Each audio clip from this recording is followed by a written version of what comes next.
Tabarakalladzi ja'ala fis samaa'i burujan wa ja'ala fiha sirajan wa qamaran munira. Assalamualaikum warahmatullahi wabarakatuh.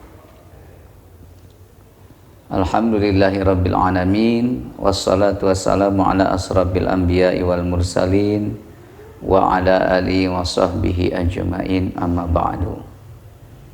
Berjumpa lagi dengan Bapak Pak Ugun, insyaallah dalam hal ini atau kali ini Bapak akan membahas tentang ilmu tajwid, ya, yang seringkali hal ini dilupakan oleh kita semuanya. Tentu saja pasti setiap orang ada yang sudah merasa bisa, merasa pinter, merasa paling fasih bacaannya, tetapi apakah kita yakin bacaan Quran kita diterima oleh Allah Subhanahu wa Ta'ala, atau ilmu tajwidnya sudah dipelajari atau belum? Nah, dalam pertemuan kali ini insya Allah Bapak sekali lagi akan membahas tentang ilmu tajwid, yang khususnya kita akan membahas tentang hukum mad asli dan atau mad tabi'i. Baik siswa dan siswi SMA Plus As-Salam yang masih stay home, masih berada di rumah, belum bisa bertatap muka secara langsung di sekolah karena suatu keadaan negara kita baru saja berkabung atau berduka. Kita kehilangan banyak ulama di negeri kita ini, dan dalam hadis itu kalau ulama itu susah untuk digantikannya, ya. Makanya Bapak berdoa mudah-mudahan kalian bisa meneruskan dakwah para ulama. Minimal kalian bisa bismillah saja, kalian wajib untuk menyampaikan ketika kalian sudah lancar, bisa, pandai membaca bismillah beserta kaidah tajwidnya. Nah, kalian mungkin selama ini atau hanya sampai SD saja kalian mengaji, ya, aktif di madrasah, mungkin beranggapan bahwa kalian itu sudah dewasa atau sudah remaja sehingga kalian merasa malu untuk datang ke madrasah dan menambah ilmu kalian. Bapak harapkan rasa malu tersebut, kalau misalkan kita untuk belajar mengembangkan ilmu, terutama ilmu untuk membaguskan baca Al-Quran, nah sifat merasa malu tersebut hilangkan. Kalian datangi ustadz gitu, ya, di masjid, di madrasah, dan bilang bahwa saya ingin belajar Al-Quran gitu, ingin belajar kitab suci umat Islam, mengenal Al-Quran, memahami Al-Quran, bahkan taat gitu, ya, taat dan patuh terhadap isi Al-Quran, karena isi Al-Quran itu berupa ada perintah, ya, larangan. Ini adalah kalamullah. Itu berarti ketika seseorang ingin berinteraksi dengan Allah, maka perbanyaknya baca Al-Quran. Nah, baik, kita awali saja anak-anakku sekalian. Mempelajari ilmu tajwid itu hukumnya fardu kifayah, sedangkan ketika kita membaca Al-Quran memakai ilmu tajwid itu hukumnya menjadi wajib, ya. Jadi ketika kalian membaca Al-Quran, kalian sambil memperhatikan kaidah tajwidnya, mana yang dibaca panjang, mana yang dibaca pendek, apakah ada tanda wakaf atau tidak, harus berhenti atau diteruskan tidak, apakah itu termasuk wakaf yang sempurna atau wakaf yang jelek. Nah, itu kalian harus tahu, ya.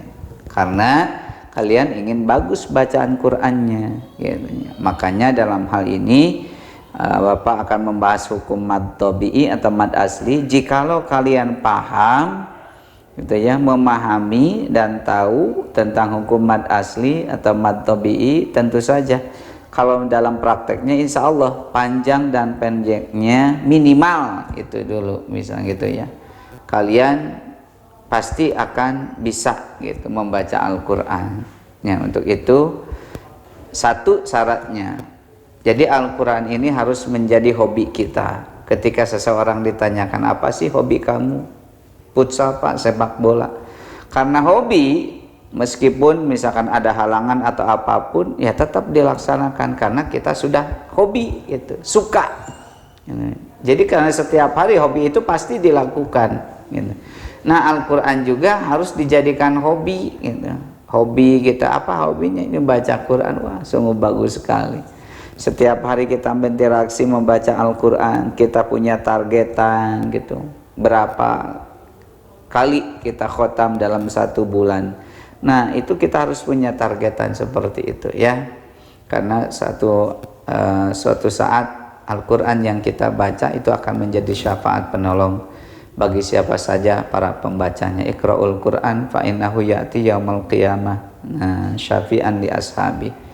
Bacalah Al-Quran oleh kalian gitu, karena suatu saat nanti di yaumil qiyamah akan menjadi syafaat bagi siapa? Bagi para pembacanya. Baik, singkat saja ya. Nah secara detailnya nanti kalian bisa pelajari di buku-buku yang menerangkan tentang ilmu tajwid, khususnya mad tabi'i. Nah mad asli ini, mad itu kan artinya panjang gitu ya. Asli ini, mad asli itu adalah hukum mad yang dasar atau pokok dari hukum mad-mad yang lainnya. Jadi awalnya itu dari mad asli, maka nanti akan timbul gitu ya mad-mad yang lainnya yang dihasilkan ya dari mad asli tadinya gitu ya. Jadi sekali lagi mad itu panjang. Huruf mad itu ada 3, alif, waw, iya gitu, 3 tuh. Mad asli. Nah mad asli itu adalah hukum mad yang dasar atau pokok dari hukum mad-mad yang lainnya. Mad asli sering juga disebut dengan mad tabi'i. Mad itu panjang, tabi'i itu tabiat, sifat gitu. Sifatnya mad asli itu jangan dipanjangkan, terlalu dipanjangkan atau ditambah panjangnya, jangan dikurangi gitu panjangnya. Ya jiduwayan kusu, jadi pas 1 alif 2 harokat atau 2 ketukan. Contoh allazina, nah allazina, nah 2 ketukan, jadi yang ketiganya sudah pindah. Allazina yu'minuna bil ghaibi wa yuqimunas shalah. Nah contohnya seperti itu. Jadi ada 2 ketukan, 1 alif 2 harokat. Kalian belajarnya itu saja. Ketika kalian membaca misalnya mad tabi'i atau mad asli, coba kalian bedakan. Jadi kalau misalkan ada bacaan mad tabi'i atau mad asli, kalian ayunkan allazina, allazina, yuqim. Nah itu, jadi seperti itu mad asli. Nah yang menyebabkan terjadinya hukum mad asli atau mad tabi'i itu ada 3. Yang pertama ada alif didahului oleh fathah gitu ya. Alif didahului oleh fathah, alifnya sukun ya. Alif didahului oleh fathah ya, harokat fathah yang berbunyi a gitu. Ma, ca, nah gitu. Ko atau lam alif, la, nah gitu. Jadi ada alif didahului oleh fathah, itu mad tabi'i, berarti harus dipanjangkan. Kalau hanya ada fathah saja tanpa menghadapi alif, jangan dipanjangkan. Ama, misalkan contoh a-nya tidak dipanjangkan karena tidak menghadapi alif, jadi pendek saja. Ama atau cama, yang seperti itu. Yang kedua, ada waw mati atau waw sukun didahului oleh dhammah. misalkan bukan u ya, u mah nanti dikatakan mad badal itu, tapi mu, lu, ku, misalkan contohnya seperti itu, du, banyak lagi. Pokoknya kalau ada waw sukun, waw mati didahului oleh harokat domah, itu berarti udah masuk hukum mad tobi atau mad asli, berarti dua ketukan. Yuqimuna, muna, nah itu dua. Yang ketiga, ya sukun didahului oleh kasroh, nah itu teh contohnya mad tobi atau mad asli.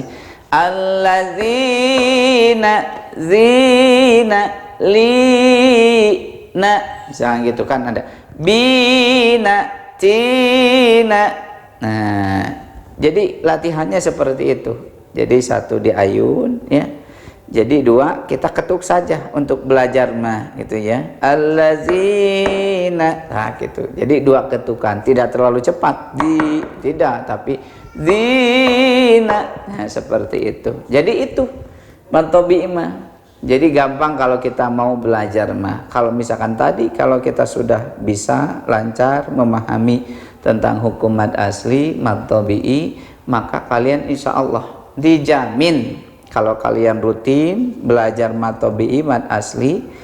Nah, karena apa misalkan Pak kan susah Pak, harus ada gurunya. Nah, itu kita belajar terlebih dahulu. Setelah belajar kita menanyakan kepada ahlinya, Pak, apakah bacaan mad saya sudah benar atau tidak. Nah, jadi harus rajin bertanya, rajin belajar dan rajin bertanya. Jadi yang ketiga tadi, rajin ke masjid terlebih dahulu. Ada pengajian misalnya, ngaji Al-Quran bareng-bareng, kita ikutan di sana. Ketika misalkan kita tidak bisa atau ya belum lancar, maka kita tanyakan kepada ahlinya. Insya Allah kalau kita setiap hari membaca Al-Quran, kita akan kenal, kita akan sayang, kita akan rindu. Ketika kita setiap hari membaca Al-Quran, pada saat itu ada ketika misalkan kita tidak membaca Al-Quran hari itu, pasti dalam hati kita, ya Allah, kemarin saya tidak bisa membaca Al-Quran dikarenakan saya, ya Allah, aku rindu dengan Al-Quran. Wah, itu sudah mantap sekali ya. Ya insya Allah mudah-mudahan dengan pelajaran kali ini bisa menjadi motivasi buat kalian. Kalian selalu cinta Al-Quran, membaca Al-Quran, dan jangan lupa tadi Al-Quran dijadikan hobi ya. Jadi kita membaca setiap hari. Setelah itu kita punya target 1 bulan, apakah kita bisa khotam atau tidak. Jadi kalau misalkan kita membaca 2 lambar 1 hari, insya Allah kan rata-rata 9 lambar 10 lambar itu lembar gitu ya. Jadi 1 juz itu. Jadi ada yang 9, ada yang 10. Kalau misalkan kita 2 lembar dalam 1 hari, itu kali berarti 5 hari kita sudah dapat 1 juz.